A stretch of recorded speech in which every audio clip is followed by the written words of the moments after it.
કોંગ્રેસ કંઈ કરે છે તે સૌથી આનંદની વાત છે અને સાફ સફાઈની સૌથી વધારે જરૂરિયાત કોંગ્રેસ પક્ષમાં પોતાનામાં છે. છતાં પણ આજીને જે કોંગ્રેસ સાફ કરતી હોય તો ખૂબ સારી વાત છે. નદી નાળા શહેર સફાઈ આ એક સતત ચાલતી પ્રક્રિયા છે. આજે તમે સાફ કરો તો કાલે એમાં કચરો આવવાનો જ છે. એટલે સફાઈમાં વાંધો કાઢવો એ બહુ સહજ અને સરળ છે, પરંતુ એની વ્યવસ્થા કરવી એ એક ભગીરથ કાર્ય છે.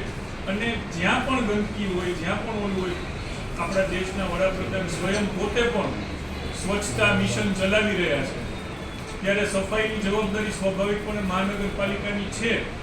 અને આજી નદીથી માંડીને દરેકમાં ચોમાસું આવશે ગંદકી બહારથી પણ ટોનાઈને આવતી હોય છે અને એની દર વર્ષે સફાઈ થતી જ હોય છે.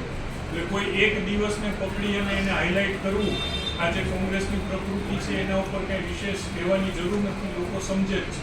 કચરા જામેલા છે એ દ્રશ્ય જોતા લાગે છે કે આજકાલના નથી આ, કારણ કે કચરાના ઢગલા છે. પણ કહ્યું છે પ્રી મોન્સૂનની કામગીરી નથી કરી કોર્પોરેશને. પ્રી મોન્સૂનની કામગીરીના દ્રશ્યો આપ સૌએ પણ ભૂતકાળમાં બતાવ્યા છે.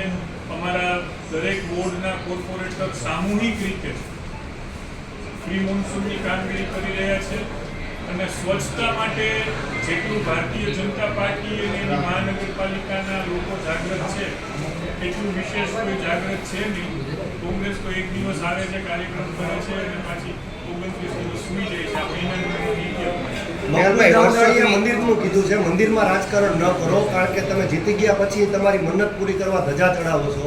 અને એ જ રામનાથ દાદામાં જ્યારે ગંદકી અને ગંદુ પાણી કચરો આવે છે તો મંદિરનો મુદ્દો પણ ઉછાળ્યો છે મકબૂલ દાદાનો. સારી વસ્તુ છે. આપણે તો ક્યારેય દાઉદા મકબૂલભાઈને ખ્યાલ છે કોઈ રાજકારણ નથી કરતા. રાજકારણ જે લોકો કરી રહ્યા છે એ રાજકારણનો જવાબ આપશે. અત્યારે જે સ્વચ્છતાની વાત છે એ અંગે મહાનગરપાલિકા કેર લઈ રહી છે. મેહુલભાઈ, આપ માનો છો આજી નદીની કાયમી ચોખ્ખાઈ થવી જોઈએ? કારણ કે રામનાથ મહાદેવ મંદિર સાથે રાજકોટના દરેક લોકોની આસ્થા જોડાયેલી. રામનાથજી તો રાજકોટના નહીં પૂરા સમગ્ર સૌરાષ્ટ્રવાસીઓનું મનોરંજનનું કેન્દ્ર છે. અને ગંદુ બને એવું ઈચ્છનીય પણ ન હોય ને કોઈ ઈચ્છતું પણ ન હોય. એટલે એની વિશેષ કેર લેવાઈ રહી છે. અને આગામી દિવસોમાં એ અંગેની યોજનાઓ આપ આકાર લેતા જોઈ શકશો. અને સ્વચ્છતા માટે પણ સમગ્ર દેશમાં એક બહુ મોટું મિશન ચાલુ થઈ રહ્યું છે. આવતીકાલે રાજકોટ કોર્પોરેશનનું જનરલ બોર્ડ છે એમાં પણ આ અંગેની આ વિશિષ્ટ જે કાંઈ અમે લોકો પગલાં લઈ રહ્યા છીએ એ તમારે ધ્યાન ઉપર આવશે.